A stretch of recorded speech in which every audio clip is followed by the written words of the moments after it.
Next है Montego चैम्सफोल reform 1999। जो government of India act 1999 act था, उसने basically secretary of state appoint किया इंडिया के लिए एडविन मोन्टेगो को, और जो गवर्नर जनरल था और वाइस रॉय था लॉर्ड चैम्सफोर्ड था। जो मोस्ट नोटेबल फीचर थी इस एक्ट की, वो end of the benevolent despotism था। मतलब जो इंट्रोडक्शन था रिस्पॉन्सिबल गवर्नमेंट लेके आने का इंडिया में, वो चीज़ यहाँ से शुरू हुई। लेकिन रियलिटी में कोई भी रिस्पॉन्सिबिलिटी गवर्नमेंट नहीं थी।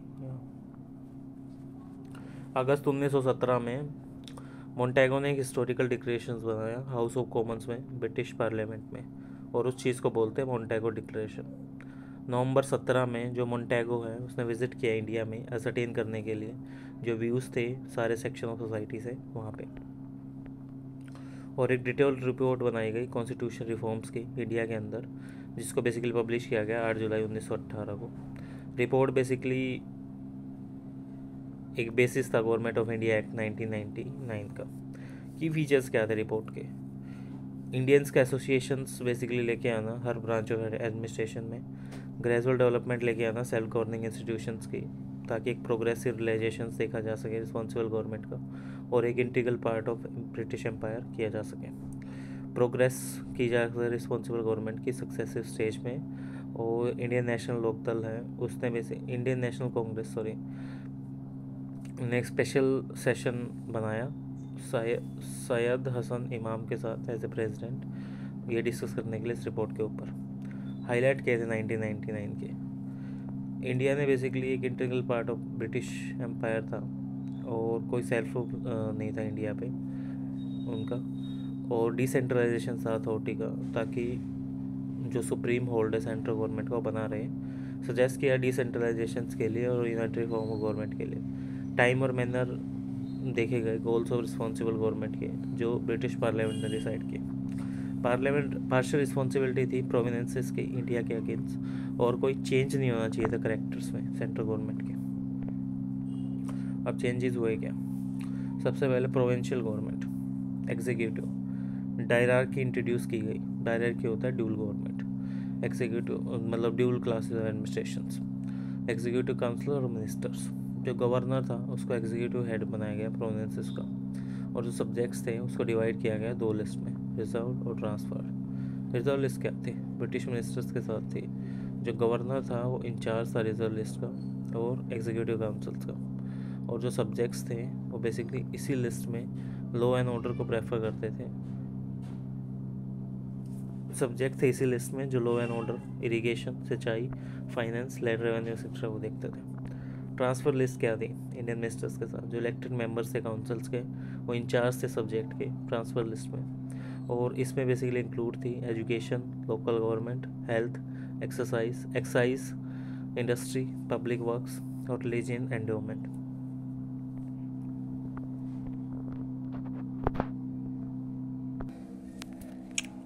दो लिस्ट बनाई गई। रिजर्व लिस्ट में देखो ब्रिटिश मिनिस्टर्स थे जो गवर्नमेंट ने इंचार्ज बनाया रिजर्व लिस्ट का, जिनको गवर्नर को इंचार्ज बनाया रिजर्व लिस्ट का, और एग्जीक्यूटिव काउंसिल के साथ क्या क्या सब्जेक्ट थे? लॉ एंड ऑर्डर, सिंचाई, finance, land revenue etcetera. Transfer list क्या थी? इंडियन मिनिस्टर थे जो इलेक्टेड मेंबर थे काउंसिल के, उनको इंचार्ज बनाया गया, और जो सब्जेक्ट्स थे एजुकेशन हो गया, लोकल गवर्नमेंट हो गया, health, excise, industry, public works, religious endowment etcetera. जो इंडियन मिनिस्टर्स रिस्पॉन्सिबल्स थे उन बंदों के लिए जो जिनको उन्होंने इलेक्ट किया, और ये मिनिस्टर्स नॉमिनेट किए गए इसी elected member of the legislative councils में। जो एग्जीक्यूटिव काउंसिल्स थी वो रिस्पॉन्सिबल नहीं थी लेजिस्लेशंस के लिए मिनिस्टर्स की तरह, और जो सेक्रेटरी ऑफ स्टेट्स थे और गवर्नर जनरल थे उन्होंने इंटरफेयर किया मैटर के अंदर इस रिजर्व लिस्ट में। लेकिन इंटरफेरेंस है वो रिस्ट्रिक्टेड हुआ ट्रांसफ़र लिस्ट तक। जो लेजिस्लेटर था, जो size of provincial legislative assembly था उसको इंक्रीज़ किया गया। 70% जो मेंबर हैं उनको अब इलेक्ट किया गया इस चीज़ के थ्रू। कम्युनल और क्लास इलेक्ट्रोड भी यहाँ पे डाला गया इस चीज़ को टिक करने के लिए। जो डायरेक्ट इलेक्शंस थे मेंबर्स के,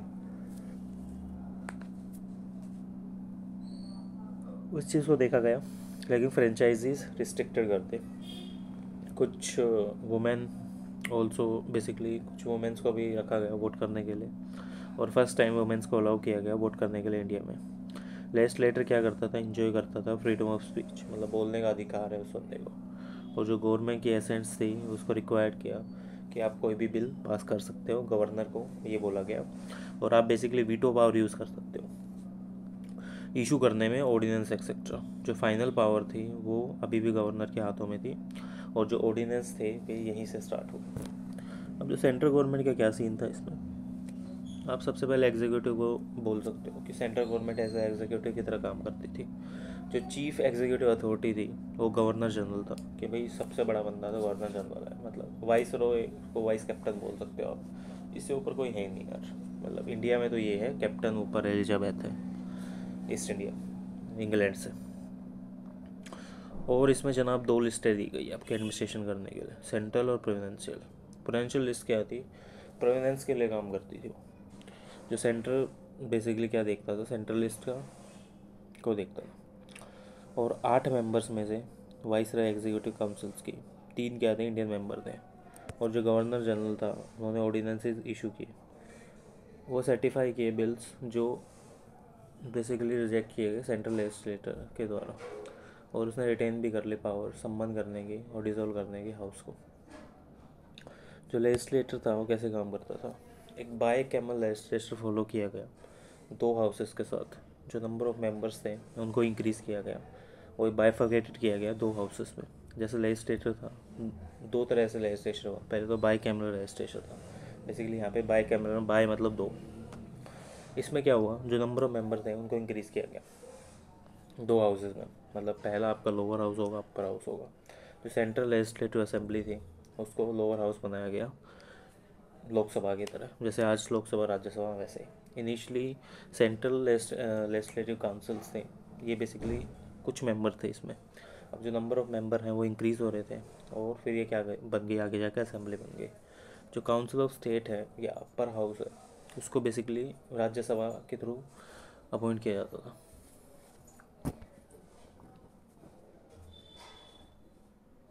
जो मेंबर्स हैं लेजिस्लेटिव असेंबली के, वो नॉमिनेट मेंबर थे, जो governor general from Anglo Indian और इंडियन क्रिश्चियंस।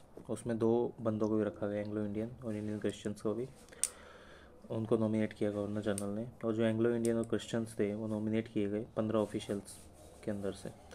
जो दूसरे इंडियंस थे वो भी नॉमिनेट किए गए। जो मेंबर्स हैं उनका टेन्योर 3 साल का होता था।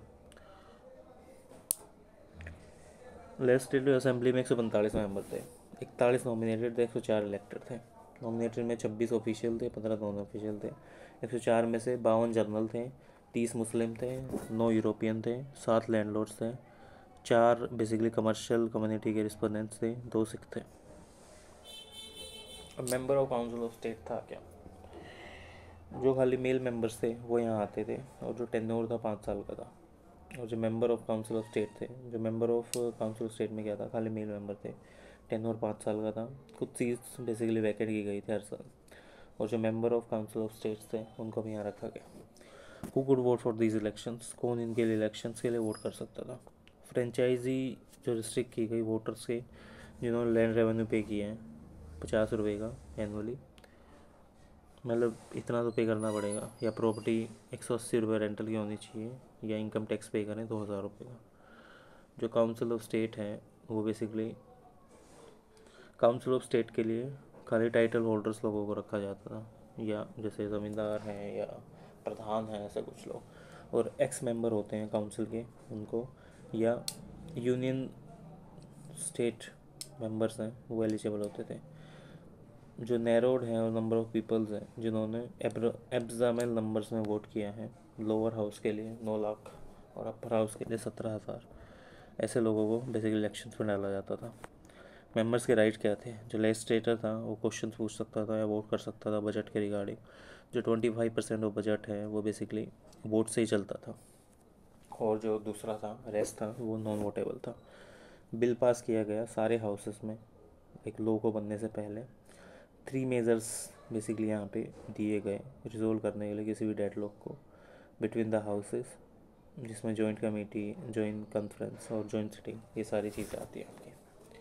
जो गवर्नर जनरल है उसकी पावर बेसिकली लेजिस्लेचर में ही देखी गई। जो गवर्नर जनरल का एसेंस था वो रिक्वायर था किसी बिल को करने के लिए, और कोई भी लॉ बनाने के लिए जिसमें दोनों हाउसेस को पास कर सकें।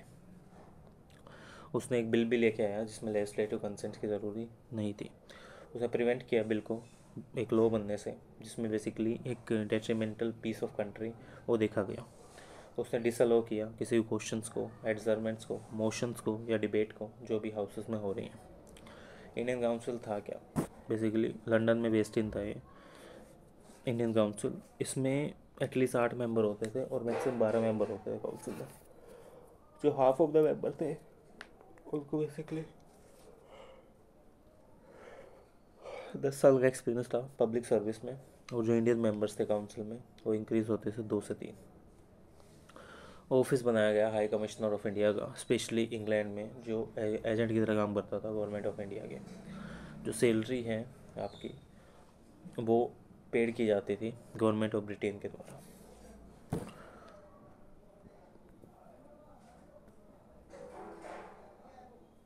नेक्स्ट करेंगे द साइलेंट फीचर क्या थे। Public service commission of India act basically introduce किया गया, लेकिन इसको 10 साल लग गए स्टैट्यूटरी कमीशन बनने में। जो रिज़ल्ट था इसका 7 कमीशन आया 1927 में। Merits of 1998।